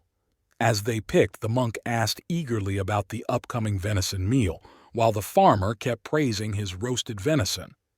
After filling the bag with apples, the farmer excused himself and promised to meet later that afternoon. A while later, another farmer came asking for apples and was also refused by the monk. Thinking to himself, "Why should I give him any? The first man invited me for venison, but this one offers nothing in return." The monk shook his head firmly and refused. Understanding his cue, the second farmer said, "I'm inviting you to eat chicken at my place, and I'd like some apples to cook with the chicken to enhance the flavor. It will just be us, so don't hesitate." Hearing this, the monk was delighted, thinking he would enjoy a feast of both venison and chicken. But he was unaware that he was falling into a trap. As the monk hesitated, the man asked, "What do you think? Or don't you like my chicken?" The monk quickly replied, "Not at all. I'd be very pleased to accept your invitation. Where do you live?" "Just at the end of this neighborhood," replied the farmer. Though he asked cheerily, the monk was already imagining a plump chicken on his plate, steaming hot. Naturally, he invited the farmer to the courtyard and allowed him to pick freely from the apple tree, previously deemed off-limits. After the farmer had picked a full bag of apples, he left under the astonished gazes of the young monks, who had never seen their monk give away so many apples before. That evening, the two farmers arrived at the temple to invite the monk to the feast. As they had planned earlier, one of the farmers said, "You should come to my house first. It's very close." The other objected, "No, come to my house first. Everyone is waiting." Unable to decide whom to follow first, the monk said, "All right, I'll go with both of you." The two farmers winked at each other and led the monk around, walking for so long that the monk eventually complained, "Haven't we arrived yet? Why are we still walking?" "We're almost there, just hang in a bit longer," reassured the farmers. After more walking, they reached a village and soon a crossroad, where one farmer pulled the monk towards a left path and said, "We're at my house now. Please come in first. Enjoy your meal, then go to the other's house." The other farmer ran up, protesting, "That's not fair. He should come to my house first." As they argued, the monk, overwhelmed, finally shouted, "Leave me alone. I'm not going to anyone's house. Let me go." Only then did the farmers release him. Now exhausted, the monk left without having enjoyed any meal, still unaware that he had been thoroughly duped. After he left, the two farmers looked at each other and laughed triumphantly. As for the monk, not only did he lose a significant amount of apples, but he also ended up hungry. Truly, greed leads to downfall. If you find these stories inspiring and they motivate you to take action, please comment 9. If not, comment 0. Your feedback means a lot to us. Thank you for your valuable time. 50. Remembering and forgetting. Ali, a famous Arab writer, was traveling with his two friends, Gilbert and Martha. As they were crossing a canyon, Martha slipped and fell. Luckily, Gilbert quickly grabbed her and pulled her up, saving her life. Martha then carved on a nearby rock. On this date, Gilbert saved Martha's life. A few days later, while at a riverbank, Gilbert and Martha had a minor argument, and in anger, Gilbert slapped Martha. Martha ran to a sandy area and wrote, "On this date, Gilbert slapped Martha." After the trip, Allie curiously asked Martha, "Why did you carve Gilbert's rescue on the rock, but write about his slap on the sand?" Martha replied, "I am forever grateful for him saving me. As for the slap, I know the words in the sand will quickly disappear. By remembering the good others have done for us and letting go of the grudges, we can truly soar freely in life." 51. The Magpie. As the spring bushes began to bloom, the magpie instantly realized the lurking danger to the feathered creatures. It gathered the birds and tried to convince them, "It's best to cut down the oak tree where the spring bushes are growing. If we can't do that, we should go to the humans and ask them not to use these bushes to hunt birds." However, the other birds didn't listen and mocked it. The magpie then went to meet the humans to ask for this favor. Thanks to its cleverness, the humans agreed to let it live alongside them. As a result, while other birds were caught and eaten by humans, only the magpie was spared and allowed to build its nest peacefully in their homes. This fable shows that those who can foresee events can easily avoid dangers. 52. Learn to forgive to lighten your heart. A student asked, "Master, I'm suffering because my parents were cruel, my family abandoned me, my siblings betrayed me, and my friends sabotaged me. What can I do to let go of resentment and hatred?" The master replied, "Sit down, calm your mind, and forgive them all." A few days later, the disciple returned. "Master, I have forgiven them. I feel so much lighter. It's done." The master responded, "It's not done yet. Go back, calm your mind, open your heart, and love them." The disciple scratched his head. Forgiving was hard enough, and now to love them. "Okay, I'll do it." A week later, the disciple came back, visibly happier, and shared with the master that he had managed to love those who had treated him poorly. The master nodded approvingly. "Good. Now go back, calm your mind, and be grateful to them. If they hadn't played those roles, you wouldn't have had the chance to evolve spiritually like this." When the disciple returned next time, he was confident that he had learned his lesson. He excitedly reported that he was grateful to everyone because, thanks to them, he had learned to forgive. The master smiled. "Then go back and calm your mind again. They just played their roles perfectly. What mistake did they make that you needed to forgive or not forgive?" 53. An afternoon in the park. There was a boy who wanted to meet God. Knowing that it was a long journey to God's abode, he packed some Twinkie cakes and 6 boxes of fruit juice and set off on his adventure. After walking about 3 blocks, he encountered an old lady sitting in the park, quietly watching a group of pigeons cooing in front of her. The boy sat down next to her and opened his bag. He was about to drink a juice box when he noticed the lady seemed hungry, so he generously offered her a Twinkie. She took it and smiled at him. Her smile was so bright that the boy wanted to see it again, so he offered her a box of juice. She smiled again. The boy felt incredibly happy. The entire afternoon, the two of them sat together, eating and smiling without speaking a word. As it started to get dark, the boy felt tired and got up to leave. After a little while, he turned back, ran to the lady, and hugged her. She smiled at him, a smile that was the most beautiful he had ever seen. When the boy got home, his mother was surprised by his cheerful and delighted expression. She asked, "What happened today that made you so happy?" He replied, "I had lunch with God, Mom, and you know what? He has the most amazing smile I've ever seen." Meanwhile, the old lady also returned home, her face glowing with joy. Her son was surprised by the happiness on her face and asked, "Mom, what happened today that made you so happy?" She joyfully responded, "I had Twinkies in the park with God, and you know what?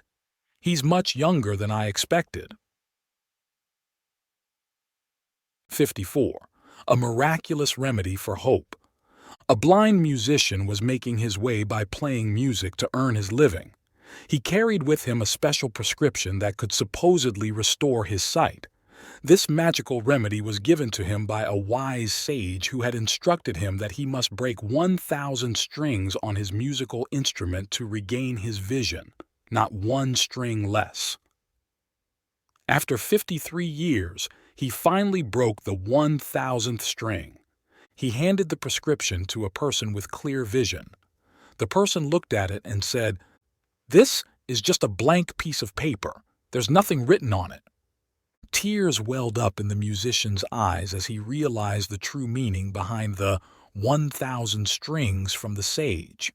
It was all about hope. He had kept playing his instrument, striving for 53 years. The musician then gave the prescription to another blind musician and said, "Here is a prescription that can cure your eyes, but you must break 1,000 strings to be able to read this paper." The other musician joyfully accepted the special prescription. 55. The Wild Boar and the Rabbit. A wild boar was eating at night in a potato field when it got trapped. One of its hind legs was caught and hung off the ground, but the more it struggled, the tighter the trap squeezed. It was almost dawn. Suddenly, the wild boar furiously turned its head and bit off its trapped leg, then limped quickly into the forest. A rabbit saw the boar with its amputated bloody leg and asked about the whole story. The rabbit praised the boar for its bravery. The boar replied, "There's nothing brave about it. If I stayed there, I would have been killed. Isn't it better to lose a leg and return to the forest?" 56. The barren land blooms. In front of Vansun Temple there was a barren patch of land where nothing could grow. Before Master Tom Min, nobody valued this area. They didn't see its potential and certainly didn't believe it could one day become a beautiful garden. Master Tam Min, who was blind, didn't want to leave the land wasted. After becoming a monk, while other monks focused on their scriptures and aspired to lead, he took a hoe and began to cultivate the land. With every swing of his hoe, he planted seeds of flowers. Day by day, whenever he had spare time, he tirelessly worked on this barren land, while others thought he was crazy. Despite the ridicule from others, the seeds that Master Tam Min planted sprouted and grew. One spring night, all the buds bloomed, and the monks at the temple rushed out to see. They were stunned by the beauty of the colorful flowers. Only Master Tom Min remained calm. Being blind, he could not see the beauty of the flowers. He transformed the barren land into a garden for others to enjoy, showing everyone that to the eyes of a blind man, no land is truly barren. 57. Paco, come back home. In a small town in Spain, a man named Jorge had a big argument with his son, Paco. The next day, he found Paco's bed empty. The boy had run away from home. Overwhelmed with regret about the argument, Jorge reflected and realized that his son meant everything to him. Wanting to start over, Jorge went to a well-known store in the town center and put up a big sign that read, "Paco, please come back home. Dad loves you. Meet me here tomorrow morning." The next morning, when Jorge arrived at the store, he wasn't met by just one boy named Paco, but 7 boys named Paco who had all run away from home. They all responded to the loving call, hoping it was the message from their fathers welcoming them back with open arms. 58. The Frogs. A group of frogs was traveling through the forest when suddenly 2 of them fell into a deep pit. The other frogs peered down into the dark hole and told the unfortunate pair that there was no way to escape. However, the 2 trapped frogs ignored the discouraging words from above and tried to jump out of the pit. The frogs on the surface kept criticizing their failed attempts. One of the frogs in the pit eventually gave up and jumped deeper to end its life quickly. The other one kept trying as hard as it could to jump higher. Again, the frogs at the top shouted down, advising it to stop torturing itself as its silly efforts might result in broken legs. The stubborn frog ignored the advice and kept trying tirelessly. Finally, with one mighty leap, it sprung out of the pit. The frogs gathered around it and asked, "Didn't you hear us telling you it was impossible?" The frog replied, "I'm deaf. I thought all this time that you were cheering me on." Lesson: words have a significant impact on others' lives. Therefore, think carefully about what you say. It could be a fine line between life and death. 59. The Deer and the Fox. One day, a deer came across its old enemy, the fox, who was caught in a trap in the middle of the forest. Approaching cautiously, the deer angrily raised its leg to stomp on the fox's head. Seeing this, the fox quickly dodged and avoided the blow. As a result, the deer's hoof hit the trap's lever instead, freeing the fox. As the fox slipped away from the trap, it looked back and said to the deer, "Having a foolish enemy like you is as good as having a true friend." If you like this video, please comment 1. And if you don't, comment 2. Your feedback means a lot to us. Thank you for your valuable time. 60. The Honest Measurement, a Tale of Butter and Justice. A farmer regularly sold butter to a bakery. One day, the bakery owner decided to weigh the butter to make sure he was getting the amount he paid for. He found that it was short and took the farmer to court. In court, the judge asked the farmer what kind of scale he used to weigh the butter. The farmer replied, "Your Honor, I use a balance scale." "How do you weigh the butter with that scale?" the judge inquired. The farmer explained, "Your Honor, when the bakery owner first started buying butter from me, I also bought a half-pound loaf of bread from his shop. So every day when I got the bread, I would put it on one side of the scale and the butter I was selling to him on the other side." Moral of the story: in life, you get what you give. Never cheat others. 61. The Obstacle in the Road. Once upon a time, a king placed a large rock in the middle of a road. He then hid in the bushes to see how people would get around it.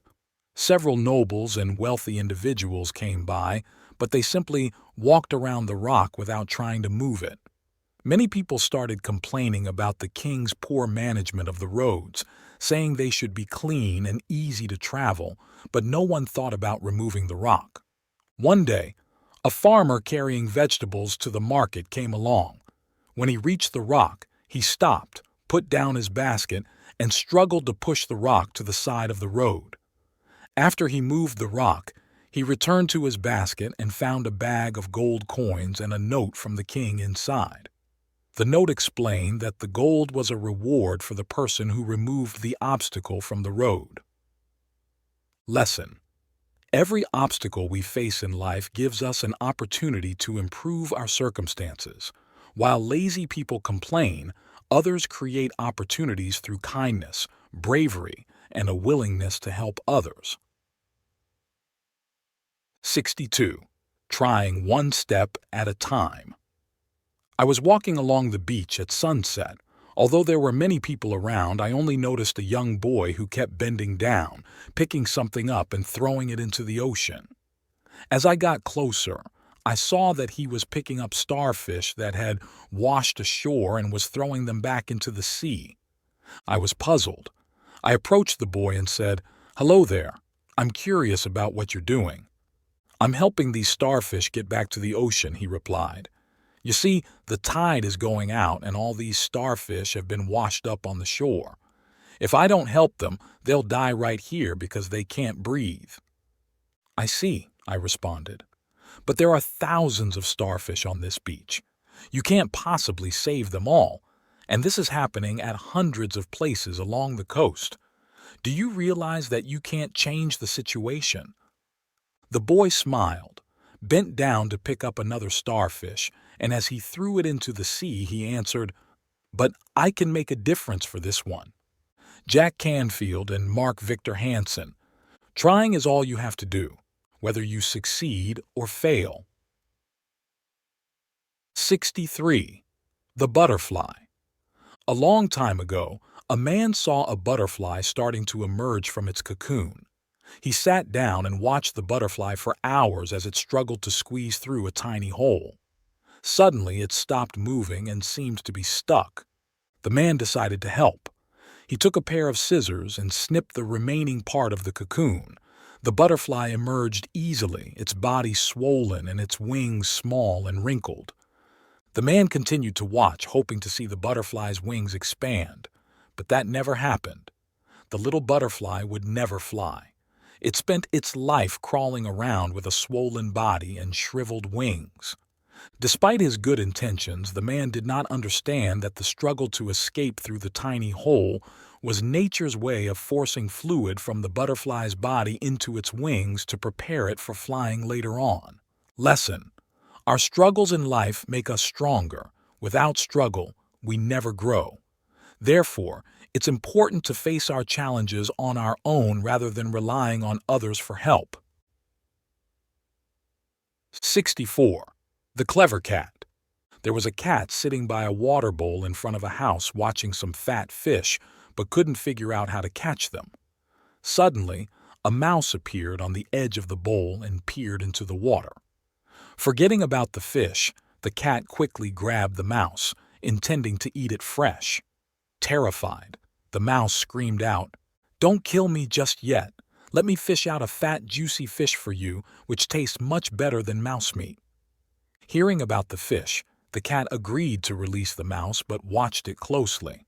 The mouse tiptoed to the bowl and dipped its tail in, stirring the water.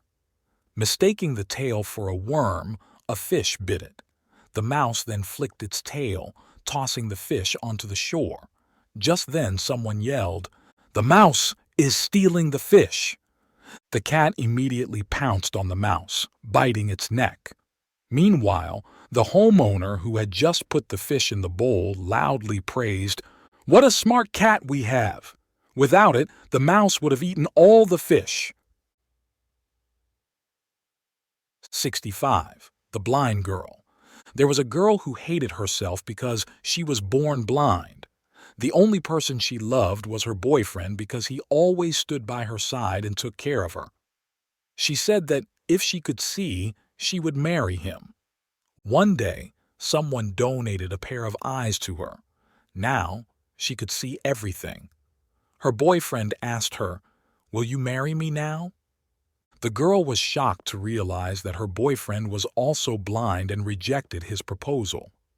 Heartbroken, the boy walked away, leaving her a note that said, "Take good care of my eyes." Lesson: when our circumstances change, our thoughts often change too. Some people may not see things as they used to and may not appreciate what they had before as much. 66. The Old Man and the Donkey. An old farmer and his grandson decided to take their donkey to the fair to sell it. To keep the donkey from getting tired and to fetch a good price, they tied its legs together and carried it. After walking a bit, people on the road laughed and said, "You have a donkey and instead of riding it, you carry it? How foolish!" Realizing their mistake, the old man quickly let the donkey down, untied it, and had his grandson ride it while he walked behind. Later, a passerby scolded the grandson, calling him disrespectful for making his old grandfather walk. The old man then rode the donkey and the grandson walked behind.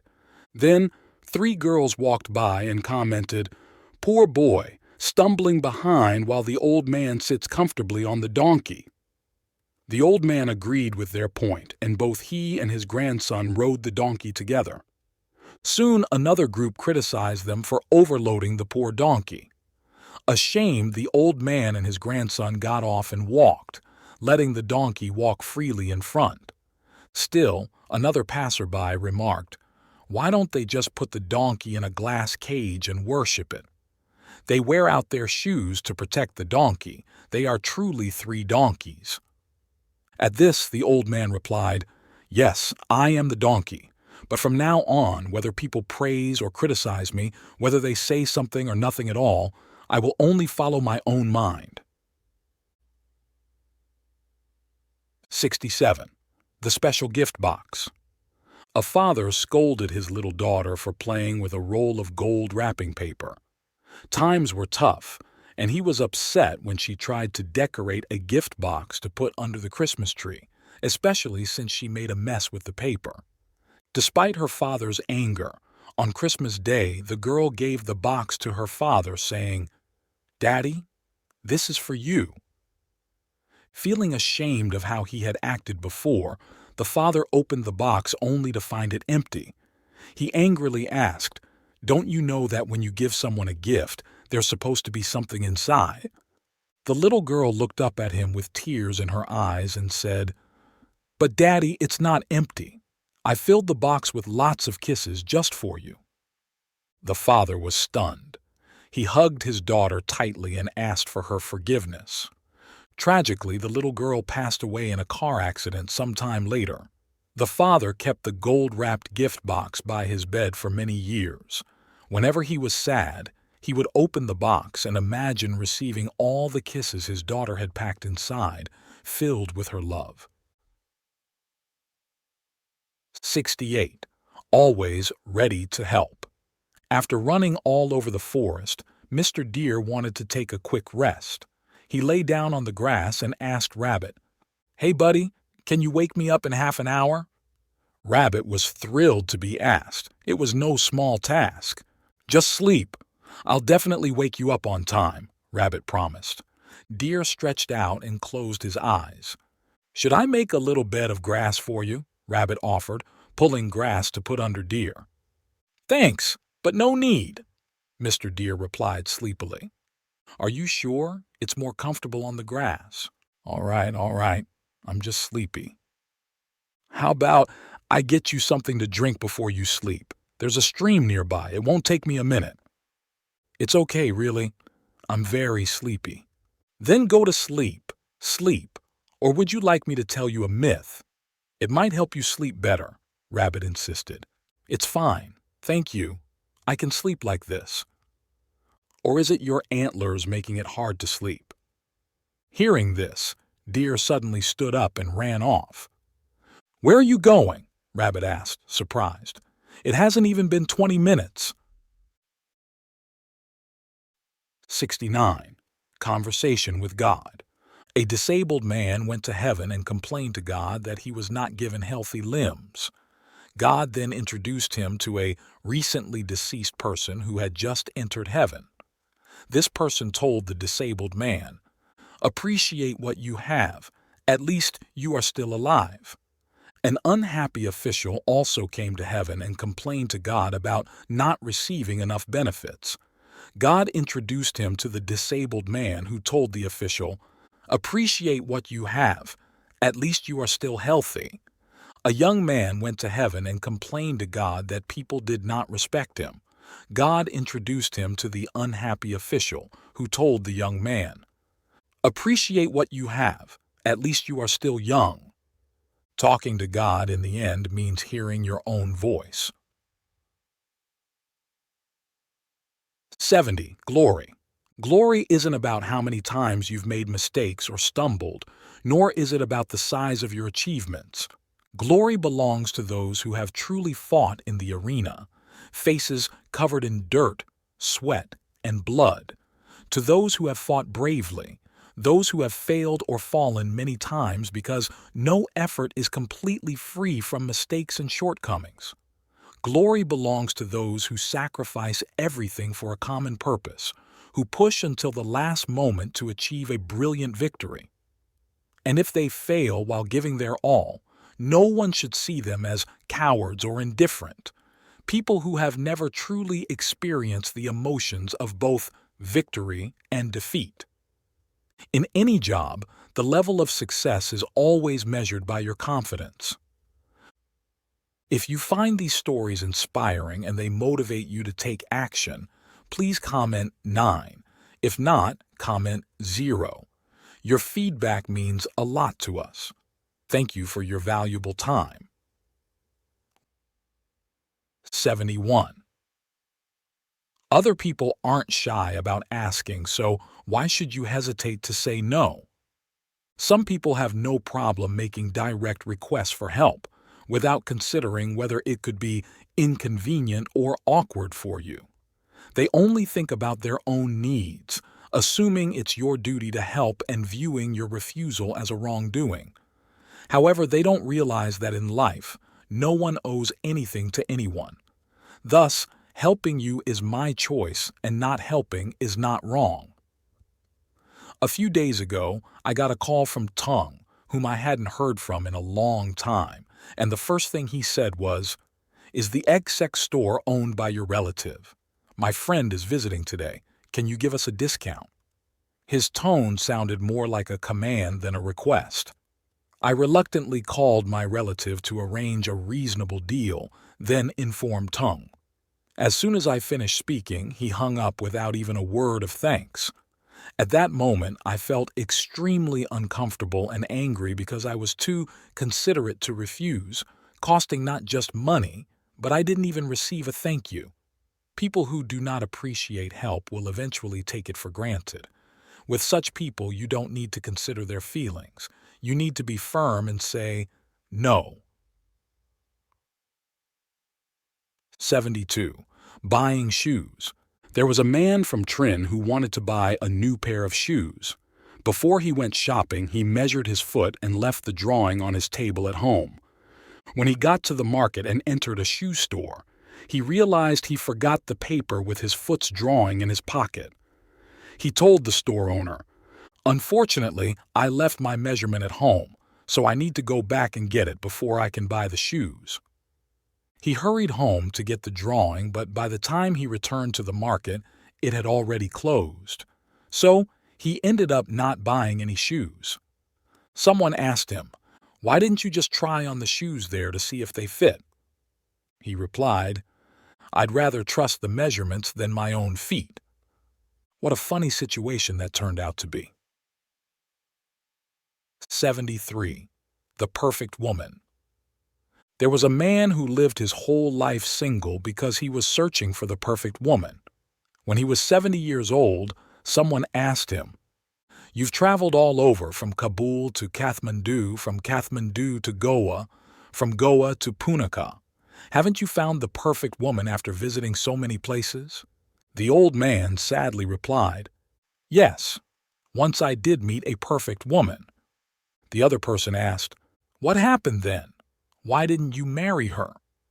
The old man, heartbroken, said, "How could I? She was also looking for the perfect man." 74. 3 in the morning, 4 at night. In the kingdom of Song there was a man who loved keeping monkeys, so he was nicknamed Monkey Lord. He kept a troop of monkeys and knew each one's temperament well, and the monkeys understood their master's voice. Monkey Lord would allocate a daily ration of food for his monkeys. Eventually, his household faced a food shortage, so he decided to reduce the monkeys' rations.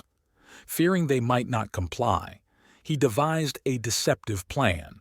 He gathered the monkeys and said, "From now on, I'll feed you rubber seeds instead of regular meals. Each of you will get 3 seeds in the morning and 4 seeds at night. Is that enough for you?" The monkeys grumbled, feeling it was too little. After a while, he asked again, "How about this? From now on, you'll get 4 seeds in the morning and 3 at night. Is that enough to satisfy you?" Hearing this, the monkeys lay down contentedly on the ground, showing they were very pleased. 75. The Power of Inner Peace. Choosing happiness, regardless of circumstances. Happiness or suffering is a personal choice. Life belongs to you, and ultimately, how you live, it is up to you. No one can stop you from being free, nor can anyone limit your happiness. Buddhism teaches that one should not seek happiness from the outside, or outside the mind there is no doctrine. Therefore, joy, freedom, and happiness all reside within your mind. Sometimes, We might find ourselves in situations where we must do things we don't want to. But who can limit what you feel inside? Only you can decide what's in your heart. Some people might be happy in certain circumstances, while others are not. This shows that if your mind is at peace, everything else will be too.